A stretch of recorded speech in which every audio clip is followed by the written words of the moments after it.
Hey, what's going on, guys? This is Melky, and today we're taking a look at Amnesia: The Dark Descent.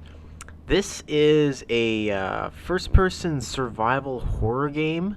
It's developed by a studio called Frictional Games. It's about 10 years old now at this point. It came out in 2010, so it's not the newest of games, but it's actually not as old as I thought. I assumed this game was quite a bit older, but it's actually not. So, basically, what is Amnesia? Well, basically, it's, as I said, it's a first-person kind of survival horror. It's set in Prussia in the 1830s, kind of thing, and basically you follow this character called Daniel, and he goes through this castle somewhere in Prussia, and he finds clues, and he can't remember what's going on, but he's left notes to himself. So he's going through this sort of dark, creepy castle, and he's getting led around by, like I said, clues that he left himself, and by other stuff. And he's trying to piece together what's happening around him, and he's being kind of haunted by this creepy, shadowy figure or whatever. And he's basically got to get to the bottom and get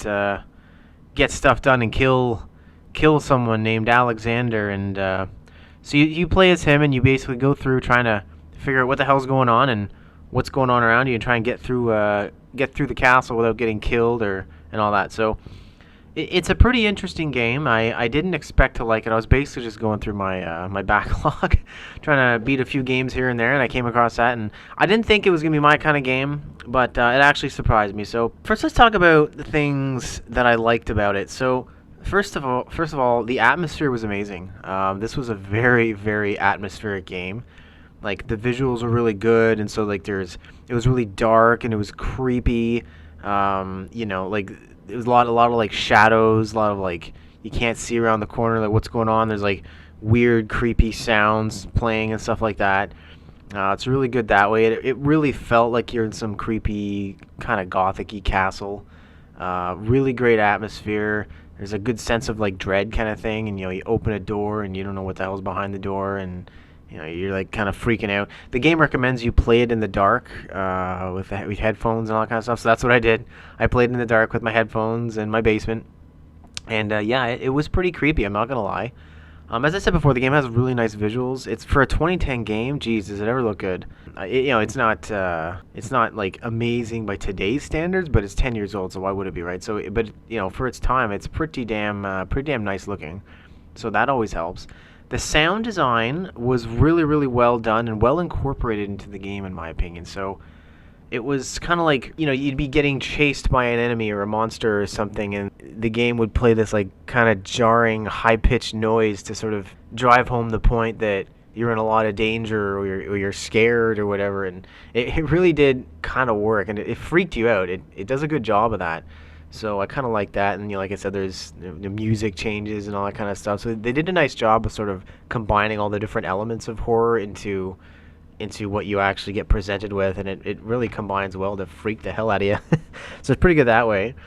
The story itself was actually surprisingly decent, and this is kind of what kept me going after a while. For the first like hour of playing this game, I was kind of thinking, I don't know if this is really my kind of game. Like, it's not really my thing. Like, I really loved Alien Isolation, and I could see some parallels being drawn here to that, but I don't know. I think it was the story in the end that kind of kept me going and got me through to the end.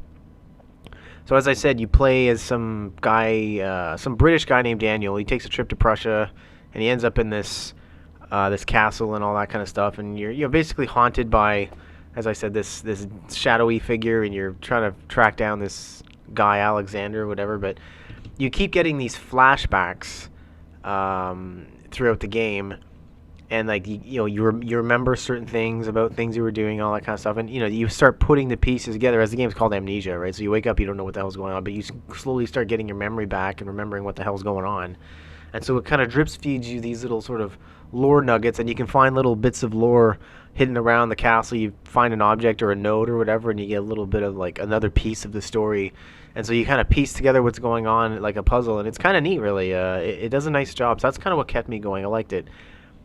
Also, the game is a pretty good length, I'd say. I finished it in about, I think, 8 hours, which is, in my opinion, the upper limits of what I'd like to see in a basic story-driven game. I wouldn't want to see it too much longer than that. Games these days tend to want to go on for like hours and hours and hours. Like, I think By the time I lost interest in, for example, Dragon Age, the original Dragon Age game, I think I was at like 60 hours, and I finally said, okay, like I don't want to play this anymore. So games these days tend to be too long, at least sometimes, at least in my opinion, anyway. But this is a good one. It's only about 8 hours long, so you can finish it in a week, kind of thing, which is what I did. So that's good. I really appreciate that. There is replayability in the game, though I didn't try it myself. Apparently, there's multiplayer mode. I don't really know how that would work. I didn't get really a chance to play that myself, but it does have replayability. Play again on hard mode or whatever. So there is that option for those who are into it. One of the things I found really surprising about this game, I thought was really cool, was the physics system. So in this game, you can pick up objects and interact with them, but in a very detailed manner to get around certain puzzles and things like that in environments. So you can like literally, for example, pick up a chair and rotate it around any which way and drop it down however you want to, and then you can use that to like stand on and jump up to a platform or something like that. And it feels very well done. The overall level of quality and polish in this game I thought was really, really surprising. I just assumed a game like Amnesia Dark Descent would have been kind of like a sort of low quality cult classic sort of hit. Do you know what I mean? That's what I kind of assumed going into it, but I was wrong. It's actually oozing with quality and production value. And it's probably some of the best physics I've seen in a game.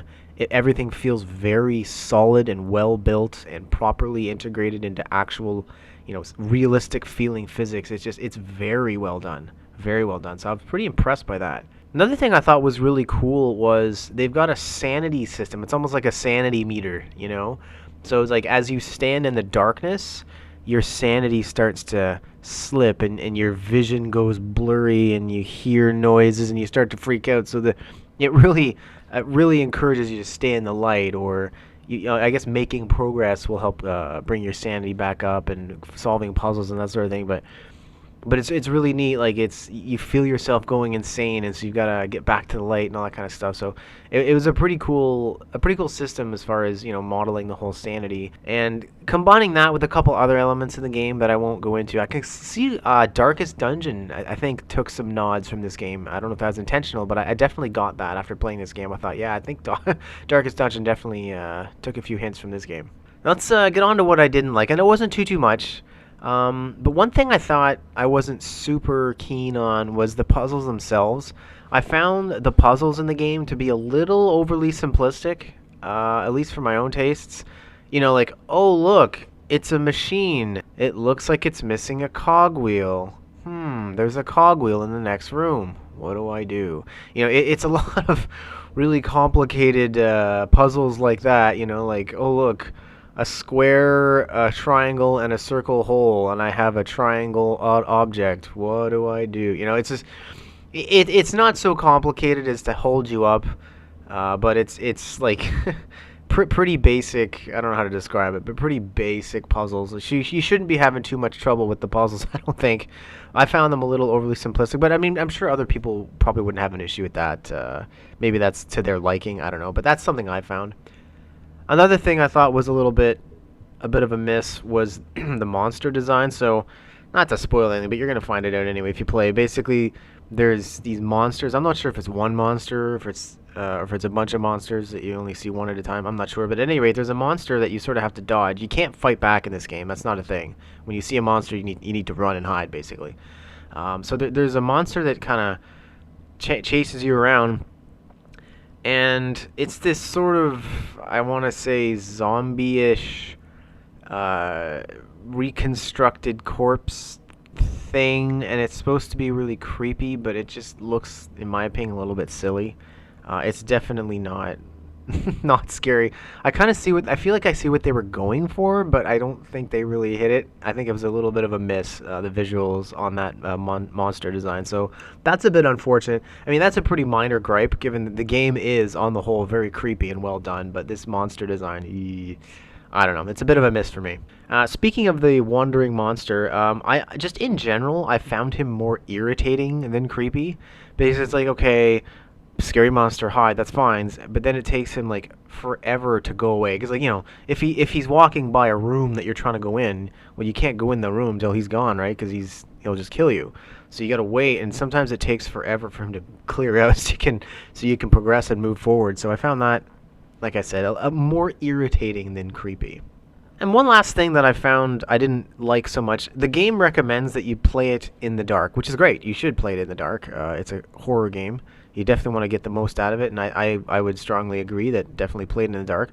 But the problem is when you get these flashbacks, when your character remembers something about whatever, right? You get it fades to white and then into the flashback, and then when the flashback is over it fades to white again, like really bright, like your entire monitor goes pure white.